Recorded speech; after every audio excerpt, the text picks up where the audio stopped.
리플러들이 이제 나한테 댓글을 다는 거 보니까 내 말을 오해했던데 리플이 1,000억 개인가 그런데 소각 몇 개나 한다고 머리가 있으면 생각을 해봐라. 그렇다고 해서 리플 가격이 안 오르냐? 그런 거 아니지. 왜냐하면 이제 리플이 별거 다 하겠지. 지금 막 다들 취했지. 이게 취해서 지금 막 리플 막 갈링하우스가 막 트럼프 핵심인 거 같고 이런 맥락에서 모빅한테 찬스가 있다고 생각하는 거예요. 저는. 기업은 블록체인이라는 게 이제 코앞으로 다가왔기 때문에 그러니까 전도 유망한 거야. 자본을 갖고 있잖아. 생태계도 갖고 있고. 그래서 리플 주창자들의 말이 지금 맞아떨어지고 있죠. 그래서 리플 주창자들이 신났는데 리플도 이 책을 통해서 행간을 읽으면 리플의 그 맥락도 마찬가지다. 블록체인 그거 미국이 터치하지 못하면 죽여버릴 거야. 비트코인은 못 죽이지. 근데 만약에 정말 미국도 터치 못한다. 그 비탈릭이 말했던 비탈릭에 나와요. 검열 저항성이 두 개에 대한 저항성이다. 국가한테 대한 검열 저항성이고 그 플랫폼 기업가로부터의 검열 저항성이다. 근데 이상주의지.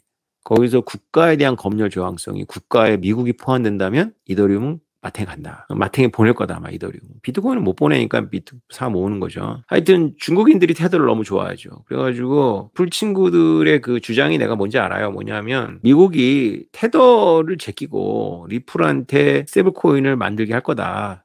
그래서 그 예상대로 지금 허가가 났어요. 그래가지고 그 리플이 지금 크게 오른 이유가 그 스테이블 코인인데 나는 그 주장이 매우 일리 있다고 생각해.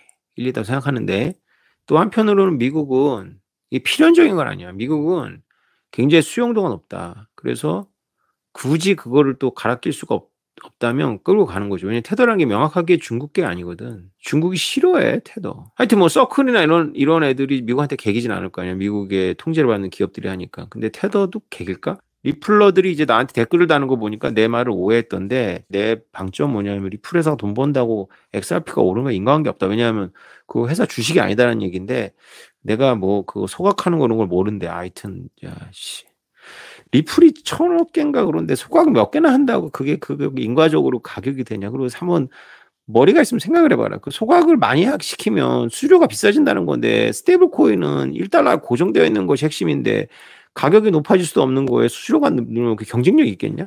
그래서 많이 소각하게 만들면 안 돼. 그렇다고 해서 리플 가격이 안 오르냐? 그런 거 아니지. 왜냐하면 이제 리플이 별거 다 하겠지. 만약에 미국이 리플 주창자들이 말하는 것처럼 리플 중국계 블록체인에 대항해서 미국이 낙점한 게 리플이라면 리플이 뭐 스테이블 코인만 하겠어? 뭐 스마트 콘치라고 한다 그러면서 블록체인도 이게 블록체인이 아니거든. 사실 엄밀하게 의하면 리플 시스템인가? 원래 블록체인 전에 있었어 그게.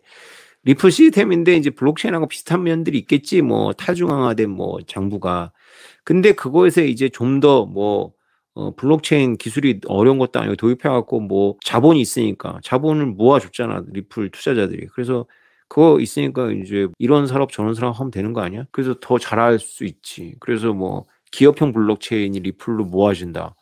뭐 가능하다 난 생각하는데 근데 그게 필연이냐? 그 필연은 전혀 아니지. 왜냐하면 테더가 가만히 있을 리 없고 골드만삭스, JP 모건이 기술이 없어서가 아니잖아. 그리고 걔네들보다 훨씬 더 수용도가 높은 기업들 있잖아. 빅테크라고 하는 이런 거 다 알고 블록체인이 얼마나 좋은지는 엔비디아가 잘 알지 않을까. 물론 유리한 곳에 올라있지. 기업형 블록체인으로 가기 전에 자본이 있고 지금 유명세가 있고 좋은 출발점을 생각해.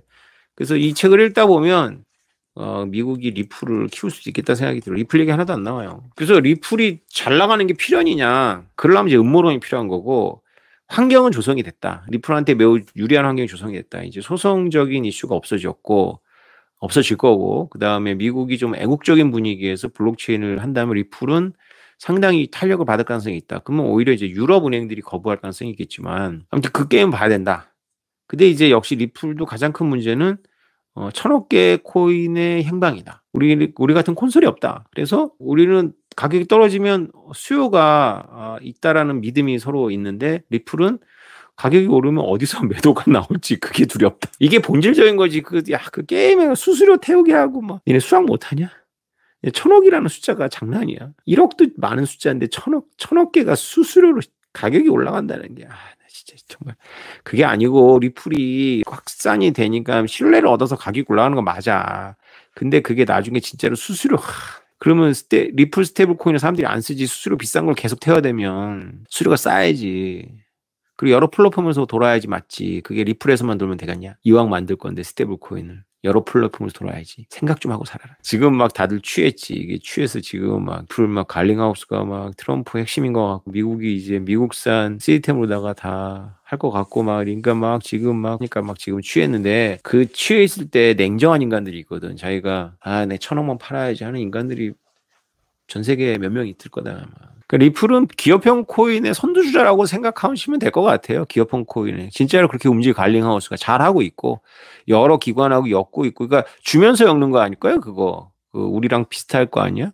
XRP를 엄청나게 주면서 엮을 것 같은데 우리는 이제 몇 개 많이 줄 게 아니라 몇 군데 핵심적으로 줘서 이제 시스템을 이양하는 글로벌 기업형 블록체인이면 거기는 자기네들이 주도권을 갖고 여러 기업한테 이제 여러 기업을 엮어야지만 되는 거예요. 특히 은행 같은 경우는 조금씩 주는 거죠. 자기네들 나름대로는.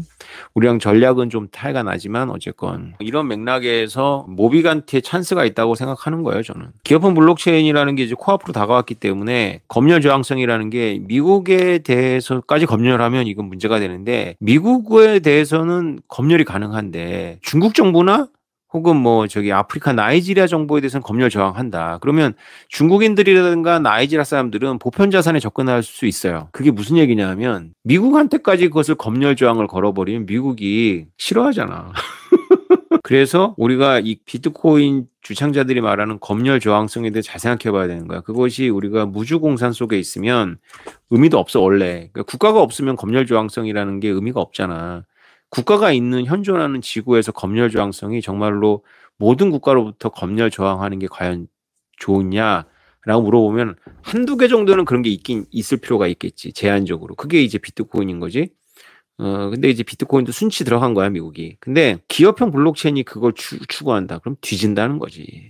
세상은 니네가 생각하는 건 꽃밭이 아니야. 그러니까 기업형 블록체인은 미국과 몇몇 나라로부터는 검열 저항성이 없어야 되고 엉망진창인 나라들한테는 검열 저항이 있어야 돼. 그러면 사람들이 그걸 선택해. 왜냐면 그게 보편 자산이고 그 보편 자산은 어쩌면 비트코인보다 더 믿음직스럽고 과거 비트코인은 미국도 인정하지 않았는데 미국이 인정한 비트코인은 이제 인정이 되지만 예를 들어서 어느 블록체인 플랫폼이 한국과 미국에서 인정하는 거고 한국 정부와 미국 정부가 마음만 먹으면 테러리스트들이 그 블록체인을 사용한 것을 동결할 수가 있어.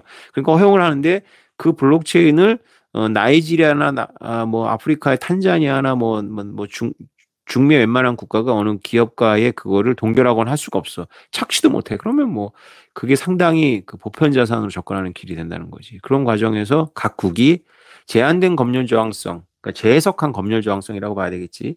재해석한 검열 저항성을 갖고 있는 기업형 블록체인을 경쟁할 때 한국도 드디어 그때는 강제 공부가 되겠지. 한국의 엘리트들이 야 전애들이 뭐 하는 거냐 저거 하다가 야 근데 우리도 하자라고 했을 때 준비된 게 없단 말이지.